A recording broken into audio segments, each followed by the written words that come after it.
The Sal Sirchia Show, the mayor of rock and roll.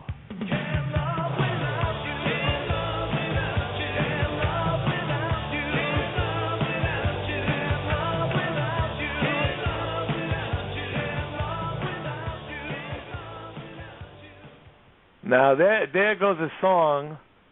We have our guest tonight, the guy who's our guest tonight. That song you just heard is probably, I think, in like every one of his movies. Wow. It's been used quite a bit.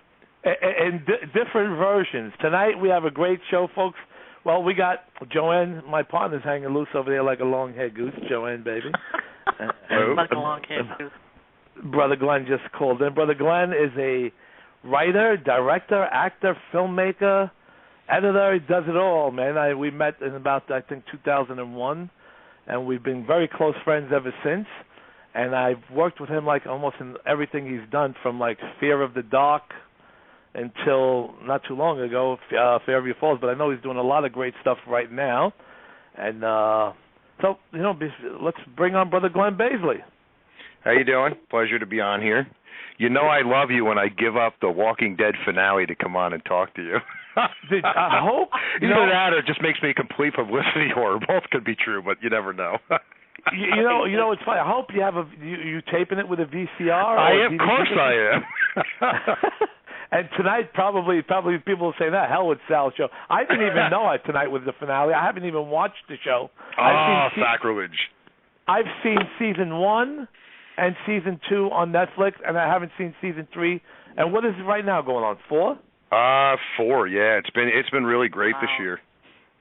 I got to catch up with that stuff, and because I do the show every Sunday night. So, but first of all, I don't have the channel that they show it on. What channel do they show that on? AMC. Do I have that on? Is that on basic cable? Yeah, I was going to say usually part of like the basic package. Yeah, you have that.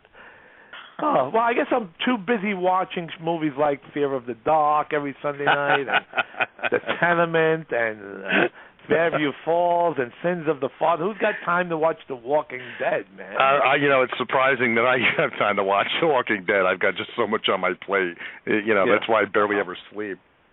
I had no idea that was on tonight. I would have saved you for next week and put on like some rock star tonight. That's okay. That's why they make a replay. Exactly. And this show could be replayed after we do it live, too. And me and Joanne already agreed. I said, Joanne, Glen Baisley has done so much stuff that let's not have any commercial interruptions tonight, because he is going to be on the roll, and he's got so much to tell us. So every little minute counts tonight. I'm like the Energizer Bunny. When you wind me up, I don't shut up for 5 seconds. I just keep going and going and going. Yeah, actually, I can't believe how mellow you are. I'm actually able to get a few words in right now. I'm amazed. Now, I hope there's about at least, my show has been getting like the highest is 12,000, 11,000 people, and slow nights at 3,000, 4,000 still, which is still a good show, I think. Worldwide, that's a lot of people, because me and my wife and my daughter, we went to go see the Sesame Street show in that small part of Madison Square Garden. And I was in the front row, and I looked up, and it was like an ocean of people. And I asked the guy in front of me, one of the guys that worked there, how many people are in here right now? He goes, well, it's not sold out, only 3,022 people. I said, man, and if I have 4,000 or 5,000 people on my show, it's this many people listening to me, Yeah. So it just made me think that, people say, only 3,000, 4,000 on a slow night. Even Joanne said, oh, sorry, Sal, it was only 3,096. That's a lot of people. I don't care. That's a lot of people, yeah. Yeah, it really is. Are you nervous? Are you nervous, Sal? I use soft and dry. No, I'm never nervous, but I use soft and dry. Very funny. I don't think I've ever known you to ever be nervous. It's, you're infectious. It's like all the years I've known you being down at the conventions, you'll walk up to anybody. Could be the President of the United States, and you'll be like, hey, Brother Obama. You don't care who they are. Everybody's equal in your eyes, and you just walk right up, and, and people don't turn you away because you have such an infectious personality. You're right. It's the truth, because, I have this magic about me that people seem to, can't say no to me. It's like, right. You know, it's like they feel bad to let me down, kind of thing. It's funny. I don't know what it is, but you know, it's funny that you just said. I just got to say a quick story, and then we're going to get into all the stuff you've done. But you just mentioned about meeting people. I was in the airport, and I was coming out of the International Arrival Building, and there was people there, and a lot of people, and all this stuff going on, this activity. And I see a guy, he's walking. He's got guys with suits on him, and I happened to walk right in front of him, and he shook my hand. And I shook his hand, and then I asked the person next to me, I said, "Who was that?" They said, "You're kidding me, right?" I said, "No, there's what's the name? The president. What was the president's name with the blonde hair? The guy with the Monica Lewinsky thing. What was his name?" Clinton. What was it? President Bill Clinton. Bill Clinton. I see. I can't even remember. I didn't even know. You met Clinton? Yeah, he shook my hand, and I didn't even know who he was. Hope you washed it afterwards. You never know where it's been. Oh, good one. Wow. Yeah, I never told. I came out of the airport and kind of the airport, and he was like right in front of me with all these. I guess they were his, the bodyguards at the black funny. suits, and he was shaking everybody's hand, and he shook mine. And I said to the person next to me, I said, "Who is that?" They said, "You're kidding me, right?" I said, "No." They said, "Bill Clinton." That's I said, "It was hysterical. Bill Clinton, President of the United States." I can't believe you did that, Sal. Well, You're you know funny. what it is? I'm so. Glenn is crying over there. You know what? I could picture it too. That's the funny part. Yeah. Yeah. I mean, I could be in Chiller Theater and see like this low budget actor for some movie that was only $10 to make and recognize that person, but yet the president of the United States. I don't know because I never watched. Especially, I'm not being bad. What it is I don't. I'm so involved in things that I'm doing sometimes with the music and movies and this and that I don't really read the papers. I really don't watch the news. When I was doing the movie Taken of Pelham 123, it was a time where they were voting for the president for Obama and whoever the other guy was. And they said to me, "Sal, who's it going to be, Obama or whoever the other name was?" I said, "Who are they?" And they said, "Get out of here." I said, "I don't know what you're talking. Who's Obama?" Sal, do you live in a cave? Oh, man, I tell you, I don't know what's happening, man. We got to get you out of the city more often. I'm telling you. But let's get to Brother Exactly, Glenn. Glenn. I mean, Glenn, man, let's tell all them thousands of people out there. Start from the beginning. How did you get involved and wanted to be a filmmaker, a director, Sure. an actor? Yeah, well, it's kind of funny because in a lot of ways, I look. You and I are not that different. I mean, you look back in the '80s. I mean, everybody under the sun. I mean, it's astounding the number of photos and the people and in the music industry. But it's like it wasn't really. Correct me if I'm wrong. It wasn't really until probably in the early 2000s you really started to turn stuff around with HBO's Oz and Knock Knock and everything like that. Really, in the last 10, 15 years. You made such a big crossover, but, it's kind of the same thing when I look at it, too. It's like when I first started out, I had no idea what I was doing. It was a case where, I went to school and had gone to school for broadcasting, and midway through I said, okay, I want to go to school for film, and then found out it was a certain number of years for a program. I said, I can't afford or want to go and extend the number of years of college. I said, shit.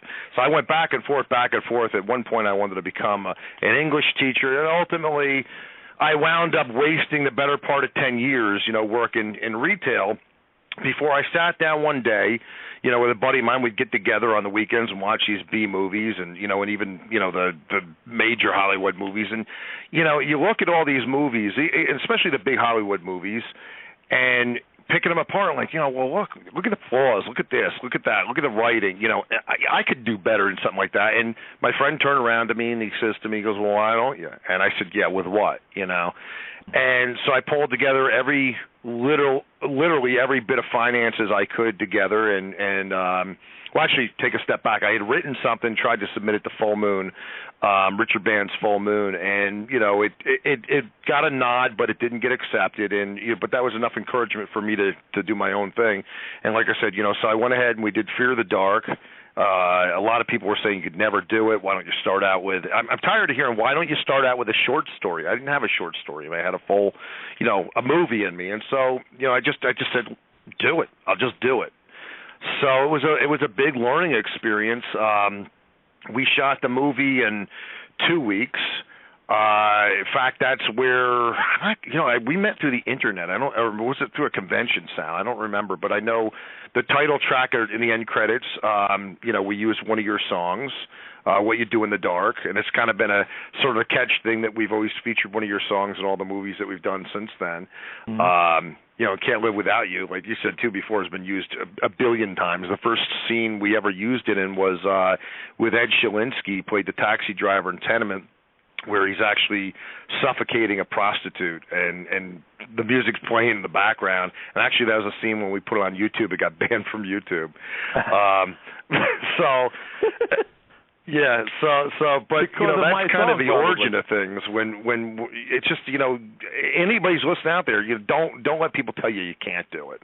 If I listened to people, I would have never have done it. But we were lucky enough to get Fear of the Dark done, begged, borrowed, and stealed to get that movie done. It was a collaborative effort with a bunch of friends. As I mentioned, Ed Shalinsky and Mark Yannick, who were two people I met. I'm a video game junkie, so they worked at the local video game store.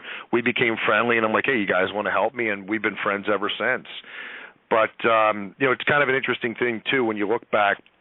The timing of that movie, just all the things seemed to line up at the right time perfectly.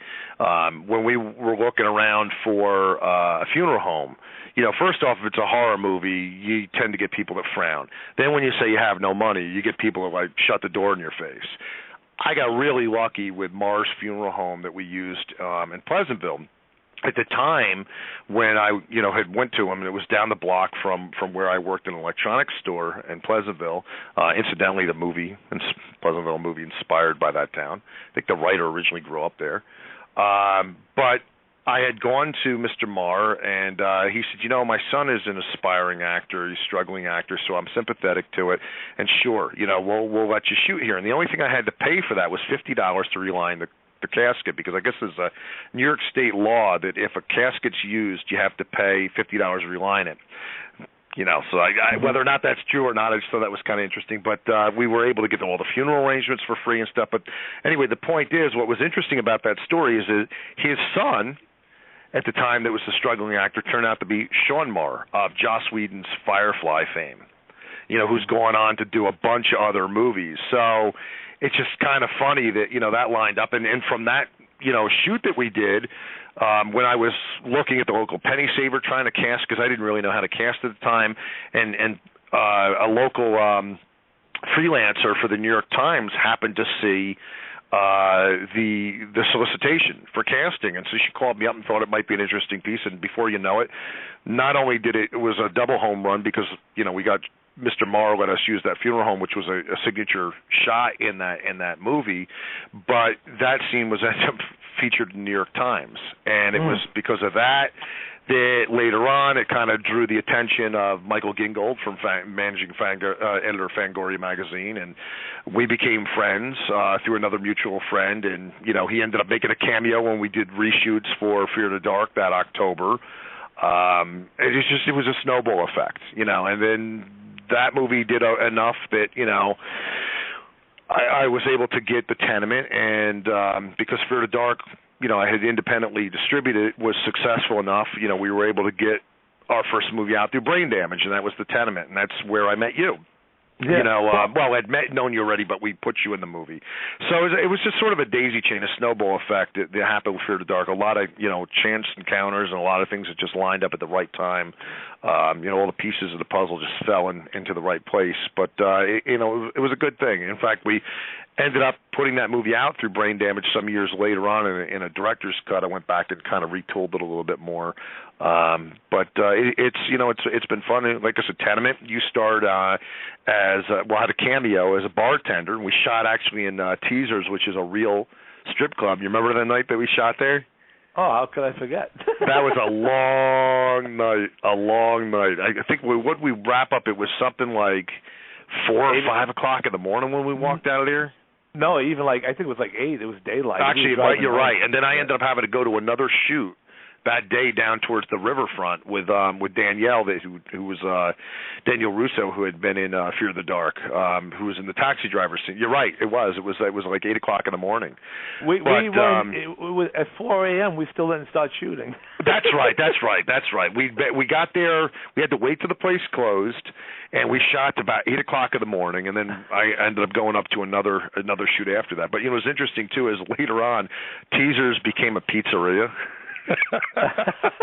Could you imagine, eating? I don't know. It's just something to me. It's like I didn't want to go back there. The place ended up burning down years after that. I don't even know if it's reopened at all. But it was a pizzeria after they had closed down as a strip joint. I always said, man, just knowing how sleazy the place was, it's like I don't think I would ever want to go in there and eat pizza. It's just the idea. I know, probably people sitting at the counter and putting their slices right where some girl put a sweaty butt on or something like that. Well, that's like in Peekskill. There was an ice cream parlor that prior to that people didn't know was a funeral parlor. Oh man, I remember driving home that morning. You remember I brought actor Anthony Palladino from Oz with me there. I had Anthony Beneducci, who was also an expert at the bar, and Paul Ali. And driving home, none of them could stay up. I was the only one. I was driving home with one eye open and one eye shut, trying to rest one eye at a time, doing like 60 miles per hour on the parkway. So, because you're all the way upstate, we would drive an hour drive from your house back to where we were in Brooklyn. Yeah, it was a long day. I remember too. I think it was that day or one of the other shooting days where we shot literally like two days straight. I had different crews coming in. And I remember at one point, the local VFW in Putnam Valley, which we used for a number of scenes, and I literally had passed out from exhaustion. I'm on the floor, and somebody dumps water on me, to make me come to. I'm like, all right, let's line up for the next shot. But, it was nonstop. And then, of course, during Tenement, we were shooting Sins of the Father. We shot 2 movies back to back because I had that wonderfully bright idea to shoot 2 movies. I'm like, maybe I won't get the actors again, so we'll shoot 2 movies simultaneously, which took years off my life. You were in bad shape at that time. You put too much on your plate. Yeah, and in hindsight, Sins suffered for it because it didn't have – originally it was supposed to be a short story intended for the DVD. We fleshed it out into a full movie. And story-wise, I think it was good, but it needed more to it, and it's just because I was focusing so much on Tenement, which did probably one of the more successful movies, that Sins kind of suffered a little bit. So in hindsight, I would never do that again. Of course, I say that, and then this summer I'm shooting, well, we'll talk about that. It looks like I'll be shooting a movie and doing web series, so here I go. I'm doing what I said I'd never do again, but... You can't stop. You can't. I remember you were ready to stop after ignoring the Sins of the Father, and you did so much more after. You did Fairview Falls and stuff you're doing. Now, also, right before Fear of the Dark, in 2001, you did The Family Tree as well. I did, yeah. Well, it's funny because when you look back, I shot Fear of the Dark, and then there was a local film festival that was going to happen. I said, wow, we're never going to get Fear of the Dark done in time to get this into the film festival. So I had wrapped the movie. We ended up doing a little, some extra scenes that we shot after the fact, but I pretty much had wrapped the movie, and I said, let's do something really quick just to get it into the film festival. It's kind of fun. So we shoot The Family Tree. I shot it with Anthony Eichner. He actually was one of the leads in it, who did the effects and makeup for Fear of the Dark. And actually, it's kind of funny because the coverage for Family Tree was in one of the Duchess newspapers that caught the eye of somebody else, and that's one of the things that ended up leading to him getting a job out in Hollywood. So that he's had some good success since then. He's worked on a ton of movies out in L.A. Anyway, so we get Family Tree in it, and sure enough, Fear of the Dark gets done in time. So we ended up submitting both of them in. Now, what was interesting is it caused quite a stir in the community. Putnam Valley Arts, which is a committee I ended up later being an executive member for, was behind the film festival, and there were a number of people on the committee that were opposed to showing the movie. They thought that it was too gratuitous between the nudity and, particularly I think it was the disembowelment scene that's in Fear of the Dark. And they said no, they were not going to allow it to be shown. Well, Marianne Arian, who's since become a dear friend of mine, was the head of the film festival. And she said, look, she goes, you can't censor art. And this became a big debate. And she said, look, I'm going to walk off the festival if you don't show this movie. They finally conceded and said, we'll show the movie if it's censored or cut. and we'll allow it to be shown at midnight. So they came back to me, and I talked to the cast, and they're like, no, you shouldn't censor it. And I said, everybody works so hard, I'd hate to see it not be shown in our local. So I said, all right, fine, we'll do it, against my better judgment. So here it comes. It's, word spreads. So two of the people from the arts committee actually quit the board over this movie being shown. There was like an emergency Sunday session, and they ended up quitting the board. So it's midnight. This thing's full pack room because word got out, that this controversial movie is going to be shown.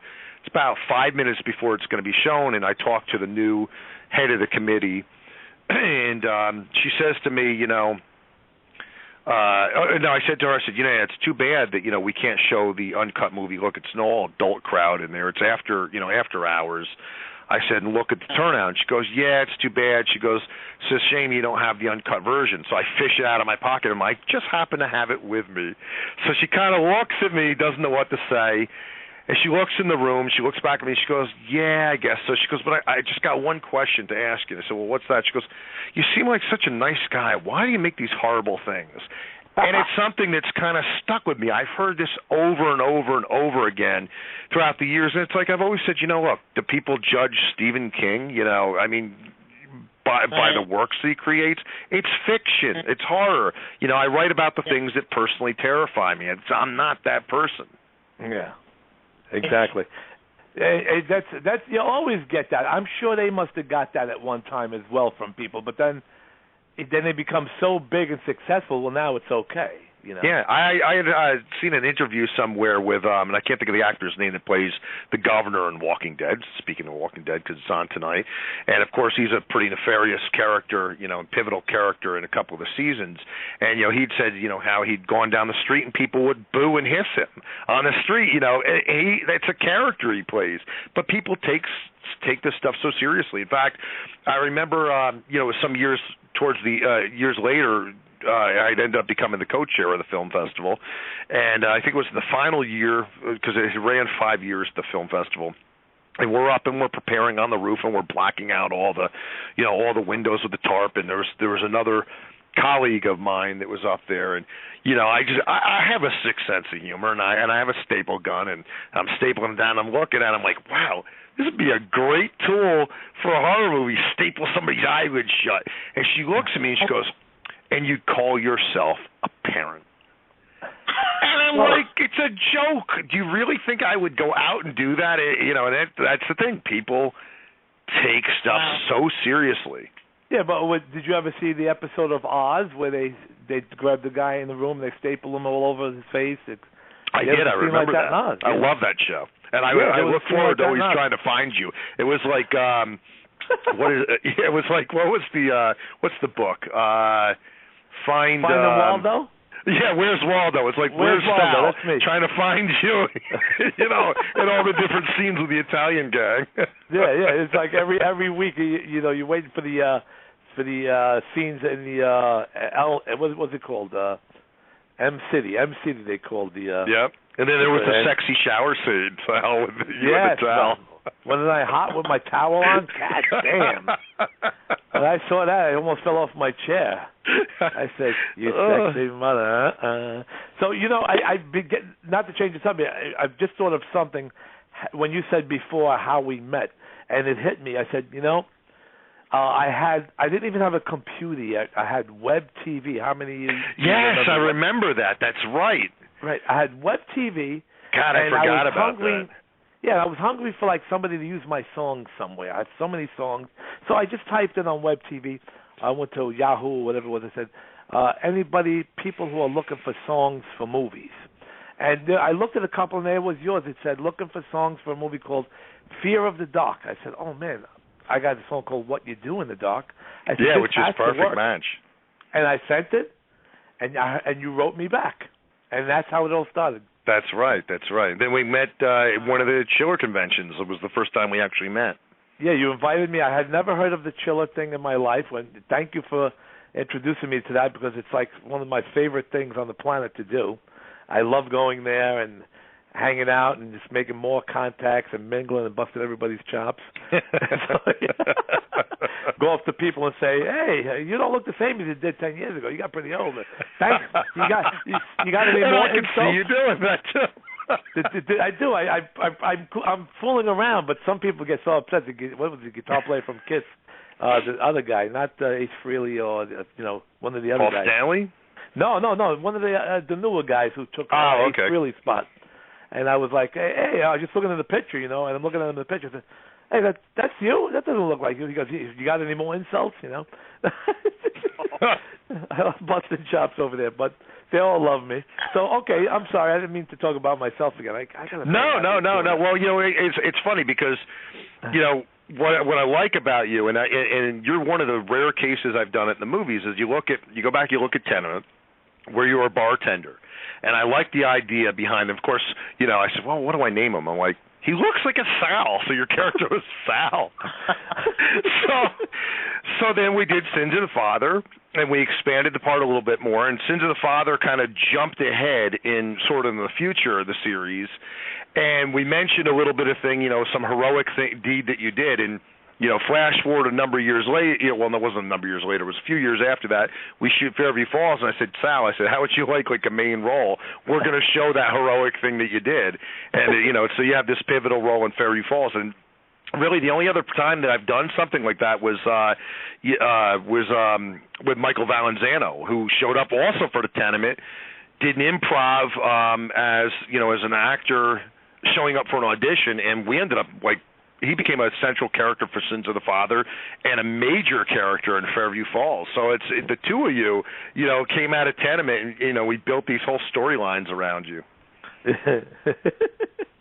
Oh yeah, no, I enjoyed doing Fairview Falls, even though I remember some really bad memories of being 96 degrees in the middle of the woods.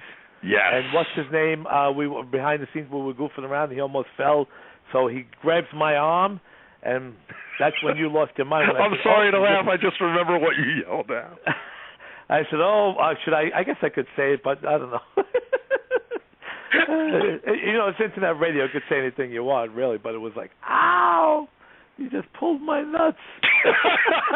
I shouldn't laugh, but I'm sorry, but it was funny at the time.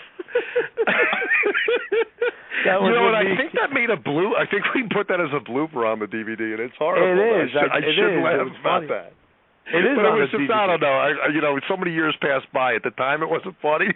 But when you go back and you look at it years later, it's kind of funny. And we were getting bit up by the bugs like crazy. Oh, yeah, that was a brutally hot day that day. And then in the little shed that we shot in, too, we had the fire going in that little wood stove. It was already 90-something degrees. It was brutal heat that day. Man. That was and if you remember, too, the scene where you shoot the gun at the end, the neighbor on the property, we forgot to tell that we were doing the prop gun firing, and they see the ambulance coming up, and they thought somebody got shot. They were freaking out. So it's like, oops. I can remember also when they were doing that scene when you had that gun that shoots the ball of blood, and we shot Valenzuela in the arm. Yes. And then Gene, the maniac Gene, who's probably listening right now, decides to take the gun and shoot on the wall, and he says, "You just screwed up my whole continuity." Right, I remember that. Well, it's funny too. Because do the whole part over again because now there was blood on the wall that wasn't there before. Yeah. You remember that? That's the little things. I mean, it's you'd be surprised the littlest thing that can throw off a shot. Well, you realize you've been working on so many sets now. It's like, and as much as you try and catch continuity stuff, and especially it's harder on a smaller production like we have. You try and catch it as best you can, but there's always little things that you miss. It's like I remember that day, as a matter of fact, we ended up having to do a fade because when we cut the shot of the ambulance leaving from that scene, I look real close. I'm like, oh, crap, there's the reflection of me in the camera on the side of the ambulance. It's just the littlest things you don't always catch. Especially when you look at it so many times. But, that thankfully somebody caught that one, and we ended up going back and edited right before the final DVD release and changed it. Sure, that happens. That happens even in the biggest Hollywood movies. I mean, if you see the Titanic, one of the biggest Hollywood movies ever made, you watch that movie, you remember when Leonardo DiCaprio, what's his name? Leonardo is handcuffed in the water at the bottom of the boat. The water's coming in, and then she goes and saves him and breaks off the handcuffs. But yet the handcuff is still on his wrist. Yeah. They broke off the other piece. Now, when you watch him running with her through it, it's not there no more, and then you watch it again, and it's there again. Yeah. I noticed that. Well, that's like Fairview Falls. The best one that we had was Michael Cerrot's wearing, I think, a black T-shirt or a white T-shirt. He goes into the building. It's a different color, and he comes back out. It's a different color again. And you know how many people have seen the movie, and nobody's caught that? And I'm like, that's glaring. And I'm like, oh, crap. You know, and that was a case where we ended up having that was a cluster F, you know, because we ended up having to reshoot. The weather had changed on us. We ran into a number of difficulties with shoots on Fairview Falls. You know, I mean, in fact, actually, one of the shoots one day he'd hit a deer on the way to the shoot, and you know, we ended up losing the light and then having to go back and shoot again. And so, yeah, there were a number of mishaps that happened on Fairview. But you know, that seems to be the curse of. We often call it the curse of light and dark. I've been actually a little luckier with the newer shoots that we haven't had as many crazy things, but you know, look back, it's like the number of times we've had different things occur. I mean, Fear of the Dark, I was almost arrested on it. You know, we have the scene where somebody's face down with a rose shoved down their throat, and you have two guys stand over them, you know, holding out guns to detectives. And little did we know in the area where we were shooting that some little old lady had called the police because there were guys on quads that were going through her property and making noise. So we're shooting in the back alley behind this little, you know, mall strip. And, you know, we've got the car in the scene with the plates taken off, you know, to make it look like it's abandoned. Of course, it's an old car. And, of course, little do we know that the police are right around the corner and they could pull in from both ways and block the alley. Now we have half my crew jumps and runs away, leaves me behind, and I'm like, oh, crap. And, you know, here's this guy. They walk out. They start to unholster their gun because they see a guy face down a pool of blood, and they're like, don't nobody move. And of course the corpse moves, and they freaks them out all the more, and they're like, somebody better explain real quick about what's going on. And of course this wasn't long after, you know, not that long after the Blair Witch, so, and I was a lot younger looking then, and of course I, you know, pull it up, I'm like, well, gee, officer, we're just shooting like one of those Blair Witch movies, and you know, we're just about to shoot. Little did we know we just finished a shot, because the last thing I want is my tape confiscated. And of course we have no permission to be there, you know, it's being done guerrilla style. And he goes, well, you realize you're shooting in a public place? I said, sure, you know, it's a public place, we can shoot here. He goes, no, you're on private property. And I said, I didn't know that. And they're like, you know what, I'm going to count to 10, and you guys better be packed up and out of here. So, of course, we're racing to get out of there. And now I have no idea about the surrounding area, how to get back to Anthony's house, because I had never been to his house before, but like maybe just that morning. Huh. So, you know, they all leave me pretty much, and the cops are escorting me through Poughkeepsie. I have no idea where I'm going, and it's pretty obvious I'm taking the wrong turn, so I finally make it back to the house. And, you know, now it's flash forward, it's sun's gone down, and Anthony's up on top of the light pole mounting a light for the next scene that we have where Danielle Russo gets abducted and thrown into a trunk, and along comes a cop car. He looks up, he's like, evening, fellas. And, you know, Anthony looks down, he's like, good evening, officer. He goes, you wouldn't happen to be the guys I heard about come over to radio a few hours earlier? And Anthony goes, yeah, well, that'd be us. He goes, tell you what, he goes, if you promise not to fall off the light pole and kill yourself, I'll promise that I didn't see you. Like, we promise, officer. He goes, have a good night, fellas. He takes off. So, but we've been lucky so many times, so many close calls. But, you know, that's the thing. When you're working on micro-budget movies, you know, I'm always blessed to get out of locations. Yeah, or, you know, put it this way, it's sometimes it's easier to get forgiveness afterwards. You know, you just take the location and go run with it. It's not the right way to really do things, but, you know. Yeah. These sound like very funny situations that you're in. You know, I'm wondering, while I'm listening to you, have you ever tried doing comedy? Because some of these things are very funny. We did. You know, it's horror. Yeah. It's funny because when I guess we'll fast forward to Tales of Light and Dark. So this past year we started in October with a new web series called The Tales of Light and Dark, kind of named after my company, Light and Dark Productions. And, you can find out all the information about our projects, including that web series, on lightanddark.net. But we did a web series, and I said, I want to do this as an anthology series. I don't want to be married to horror. I want to do sci-fi. I want to do horror. I want to do drama. I want to do comedy. And so I took a big risk because we decided to launch what is kind of turned out to be more essentially a horror series. Launched the series with a comedy episode. It's a little darker comedy, but it's a comedy episode called Lolly Girl. And it follows the misadventures of this, homeless girl, homeless British girl, and she's almost abducted by kidnappers, and just all these different exploits, and it's a straight up comedy. But I said, you know what, I want to put this comedy out there, see if we can draw in, an audience that might not normally watch my stuff, at the risk of possibly losing some of the horror audience. It kind of worked because, in retrospect, I don't know if I would necessarily do that again in the future, but we definitely did pull in some people that wouldn't normally have watched the stuff, and I'd say the conversion rate's been pretty good in, maintaining some of those people or retaining some of those people, to watch the stuff as the series got progressively darker. But I definitely would love to do comedy. We actually have another episode of something that I'd like to do in the future, possibly even as a movie. It's a dark comedy, but again, it's a comedy nonetheless. But I found it's always been a little easier to go the horror stuff. For this genre, it's just so much easier to get the material out. Like going back to when I met Sal.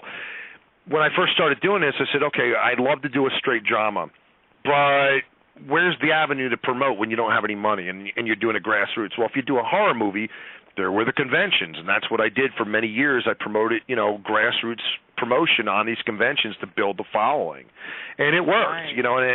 And all those efforts paid off. I was able to get distribution. We were in something like close to 13 countries for all the movies collectively. We've been on Netflix. We've won awards. But do I always want to do horror? No. I mean, I'd like to do other things, and comedy is a lot of fun. It's just finding that audience to get the stuff out there. It's just horror's been always an easier avenue. Well, what Joanne said, I think what Joanne also was thinking is the stories that you were telling is a movie in itself. You can make a dark comedy of filming horror movies and all these things happening while you're filming. And that's actually part of the plan for one of the projects that we have in mind is to take and draw upon some of these real things that happen in real life and actually put those in. I don't want to say too much about it because somebody will steal the idea out there that might be listening. That's right. But definitely, absolutely draw upon some of the stuff because, you can't make the stuff up that's happened. You can't. Insane. And even growing up, in the quote-unquote quaint little town that I live in, it kind of has a bit of a dark, history, way back when, the Indian massacres and stuff like that, but some crazy stuff in the peak of the 80s, and that's why I love this new HBO show, True Detective. It's all about, some of the satanic things that happened in the 80s. Yeah. Well, this was Putnam Valley, where I lived. At the height of, the 80s, there were all ritual animal, sacrifices that were happening in a nearby mountain. It made the news. There was all kinds of stuff that was going on, and kind of like Stand By Me. You get bored in a town where there's nothing to do, and you go out and look for the stuff, and one thing happens to another, and suddenly get caught up in things you shouldn't be caught up in, and so we took a little bit of that inspiration and put that into Fairview Falls. So in Fairview Falls, they hear about an animal mutilation, and these kids go out to look for it. That was my childhood, and then something follows them back, and that was my childhood. So it was Fairview originally was going to be a more personal story, and I chickened out a little bit with it because I was a little afraid to put some things in there that were a little true to life because of who might see it. But there are things that definitely were inspired, by real life events. There's a suicide of one of the characters in Fairview Falls, and when I was growing up, there was a kid that I had befriended when I was in 7th grade, and he was in, I think, 9th grade, if I remember correctly, and he'd hung himself. There was a girl who had a daddy syndrome, and she was dating guys that were twice her age when she was in high school. There was the stoner. So it's kind of like the horror version of Breakfast Club, but this is kind of a little bit about what I lived when I was in high school. Very much knew these sorts of people that these characters are kind of probably more exaggerated, but are loosely based on. Yeah, even when we were filming. I'm sorry. Go ahead, Joanne. Go ahead. Go. No. I was just going to add that makes the characters more interesting.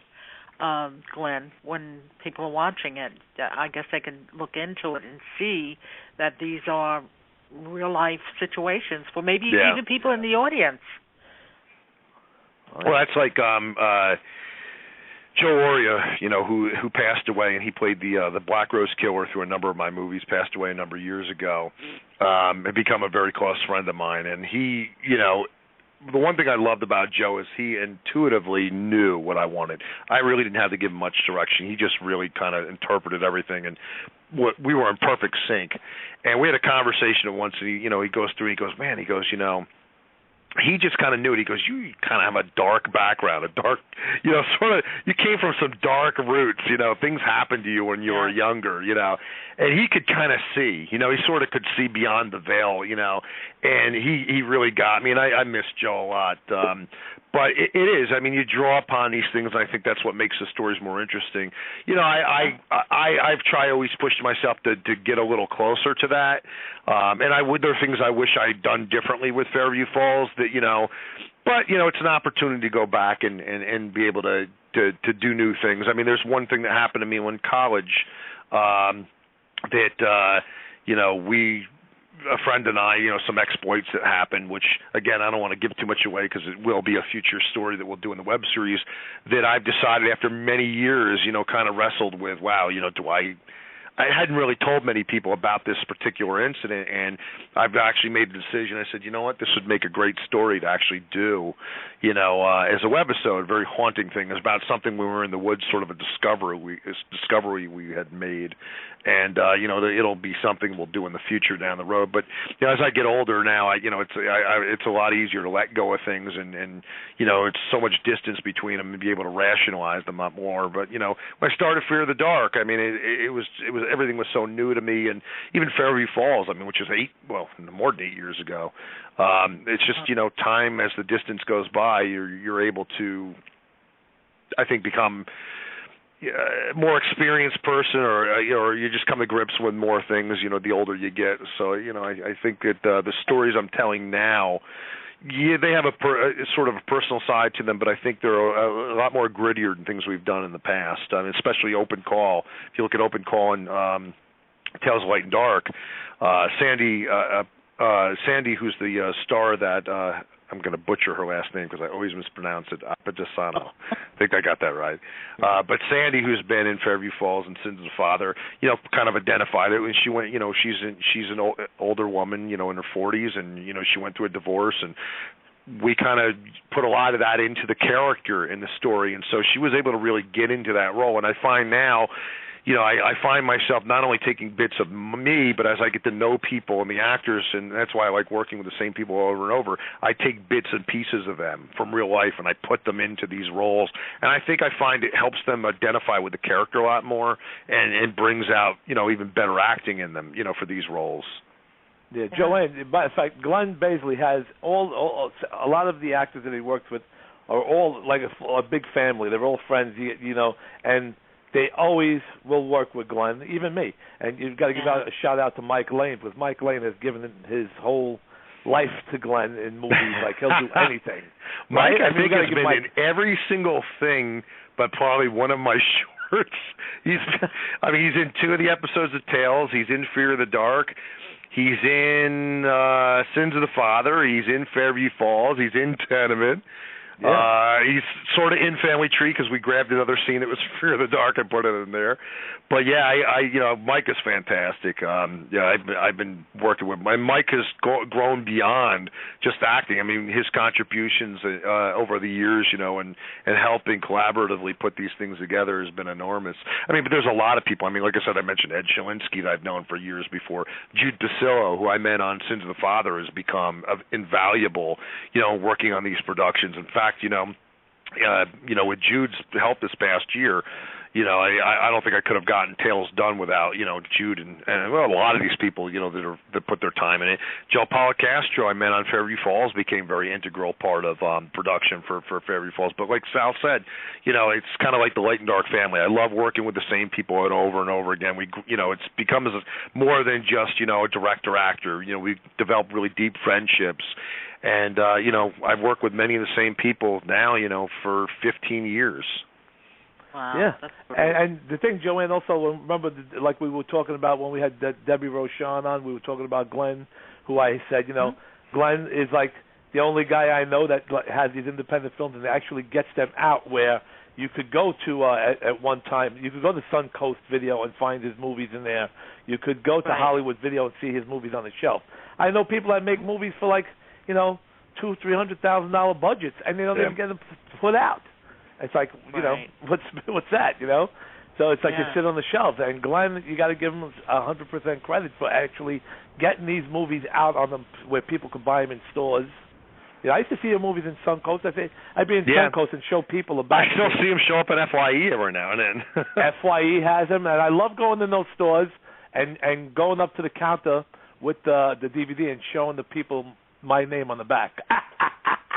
It was kind of cool. I was in San Francisco 2 summers ago, and there's a little hole-in-the-wall video store in Chinatown, and there on the shelf was one of my movies. I'm like, how cool is that? Just to find it in some obscure little shop.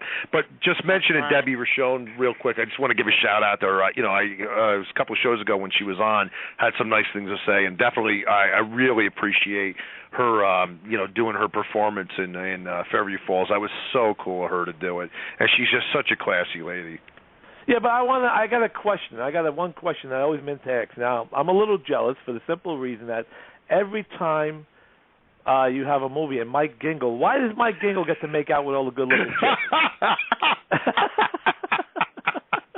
I mean, here I am getting beat up and shot. Pure coincidence. There is absolutely no ulterior motives. I'm going on record to say there's no ulterior motives behind that. I mean, Joanne, Mike played like the director in it.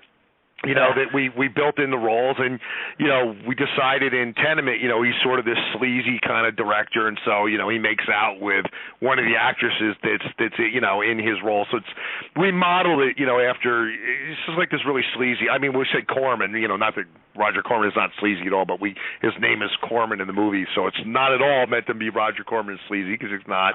But it's meant to be sort of this very sleazy, director who takes advantage of people, and so it just happened naturally. It's I mean, so it's kind of funny because we ended up, when we killed the character off, we said, shit, now what do I do? So we brought him back as his twin brother, and the twin brother is the complete opposite. He's very shy and meek, and so I thought it'd be funny to have him a scene in Fairview with Debbie, where Debbie's kind of coming on to him, and he just doesn't know how to handle it.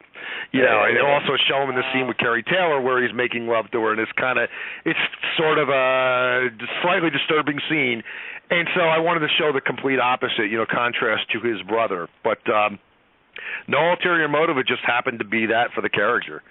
You know what I think it is, Joanne? I think Glenn didn't want my wife Wendy to get mad at him, so he puts me in all the scenes where I get it is a lot easier putting a single guy in those roles. I can tell you that. I've actually had some issues, with people that's like, well, I don't want to do this because of my girlfriend or my husband or, Even though they're actors and they should be able to face these things, believe me, it's a lot easier taking a single guy or girl and having them in these roles than it is somebody that's attached. That's right. I know Mike Gingle's probably listening to this, and if he's I'm sure I'll hear it. So he's having a ball listening because he gets to make God out. bless him, because he's done some wonderful things to help me along, and giving me some great promotion stuff over the years. But too, and one of the things I remember somebody put an article out years ago, and they're like, gingle this and that or whatever, and this is why the movie got out. You know what? It took me a long time before he would give me the time of day. I heard constantly over and over, and he goes, you got to earn it before you're in Fangoria. And it finally was a point where he thought it was kind of an interesting thing. The first article we did was a Notes from the Underground. It was sort of a tell-all, talking about the trials and tribulations of doing, a micro-budget movie. And he thought it was an interesting perspective for an article, and it's because, he had seen what happened behind the scenes for me. And it was only after I had sort of a body of work done before he would even give me the time of day. So anybody listening out there, believe me, it wasn't easy. Nothing came for free. I didn't get any handouts early on. Wait, he got to make out with Susie Lorraine, so that's always a plus. Right there alone, he's got to put you in the magazine. That was actually her first time ever doing a love scene with a guy on camera too. She's great. I love Susie. She's such a sweetheart. In fact, I think actually her scene in the movie is the first time I believe that she did nudity. Now, she may have had movies that came out prior to Tenement release, but I think that was the first film nudity scene that she ever did, in my movie.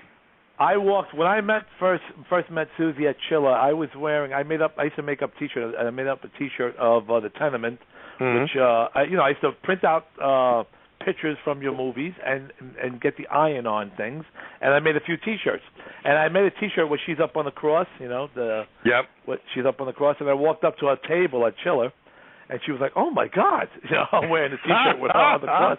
And that's how we met. She loved it. We became good friends. That was a brutal night too, because when we shot in the loft of this barn, it had to be something like 86 degrees in there, and that was before all the lights were turned on. And she was suspended from that cross.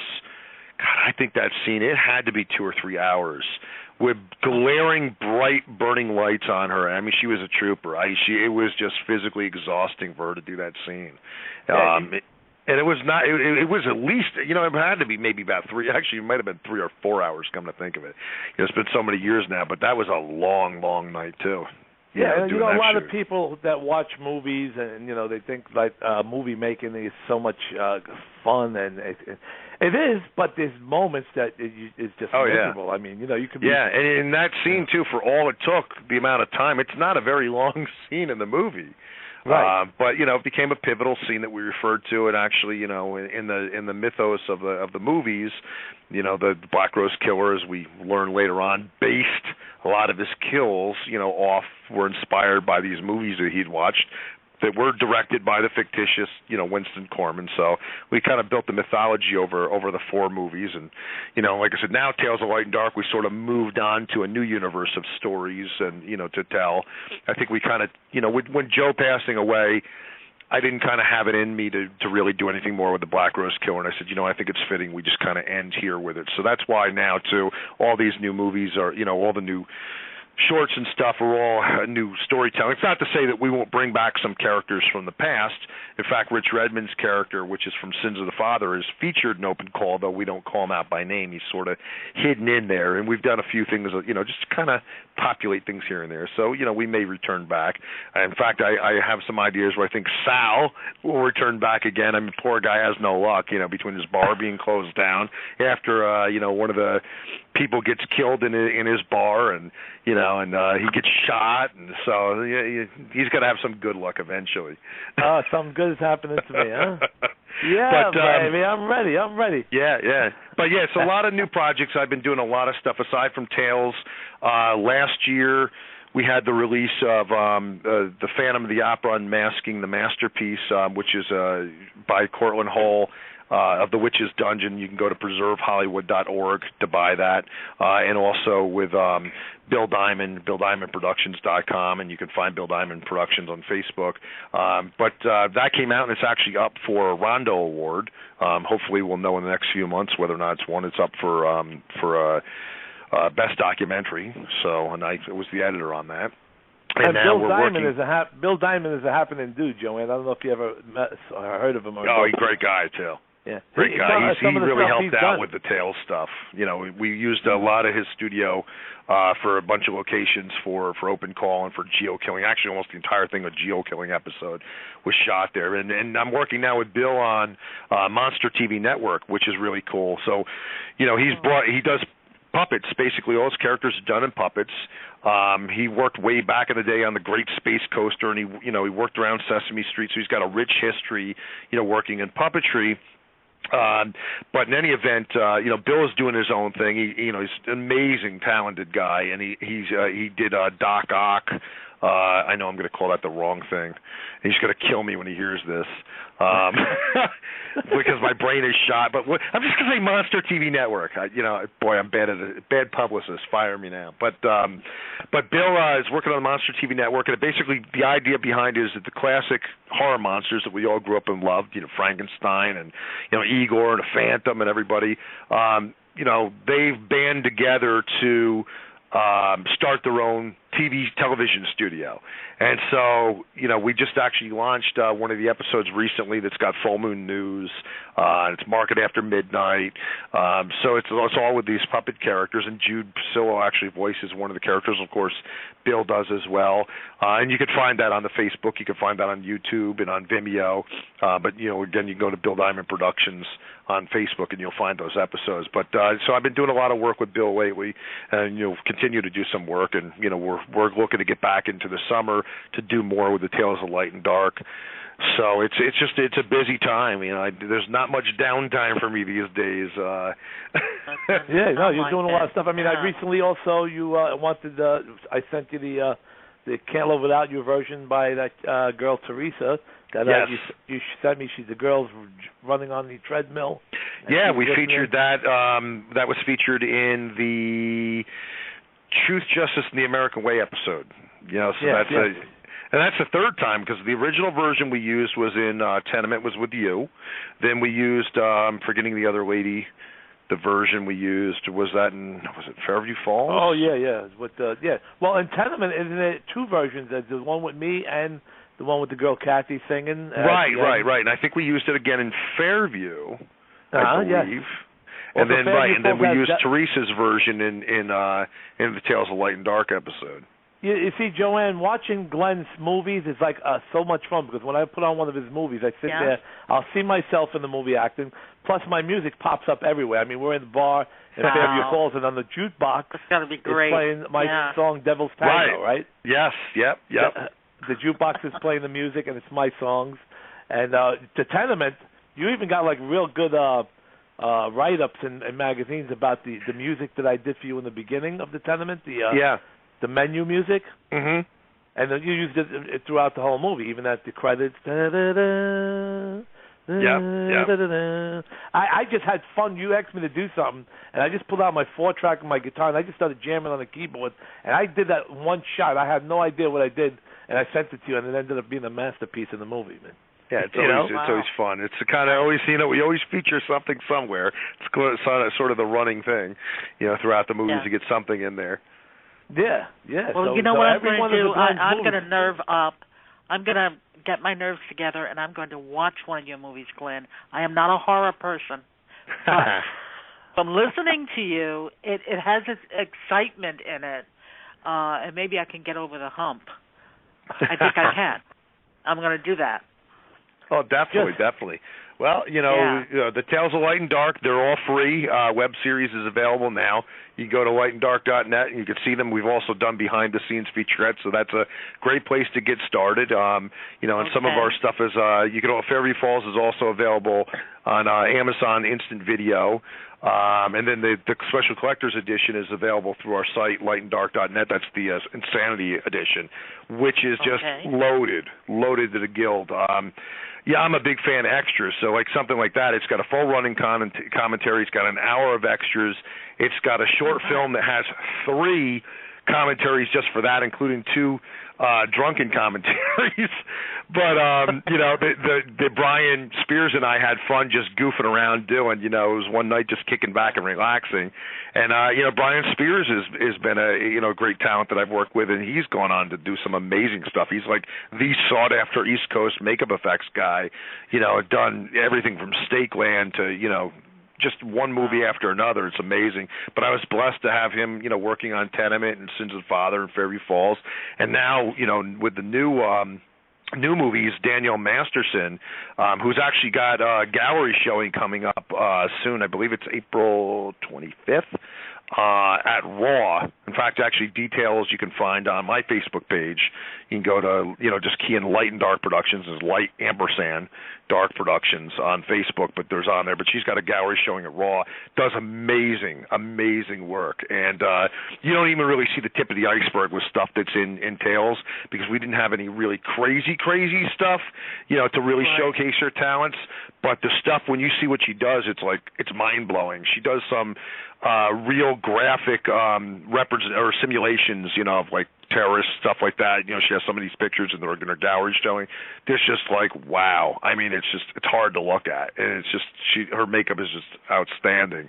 But I've been really blessed to work with her, and Gene came back, Gene Mazza, who did the mask and stuff, the really haunting mask in Truth, Justice, the American Way. So again, like I've said, I've worked with the same people over, but we have some fresh faces too.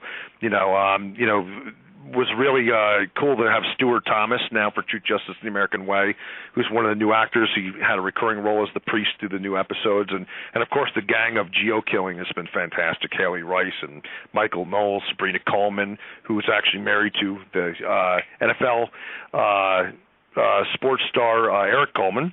And Michael Knowles, I think I said Jamie Collins. It's just a fantastic new cast. I mean, I was so blessed with all the new people that we've had, new and old. And it's just, again, it's just strengthening the family. And that's really what it's been all about. Is the one thing that I've always wanted is people to have fun when they work on these productions, fun behind the scenes and fun watching them. And if you can't have fun in the spirit of it, well, what's the point? When you watch these horror movies, you want to be entertained, and I want everybody to be entertained from the time of production to the time this thing is out. And just really have it be a good time.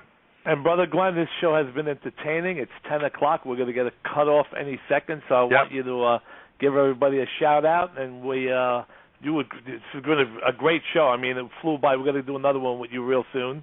And absolutely, right, Joanne? Love to do it again. We didn't even have time for commercials. That's how entertaining this was.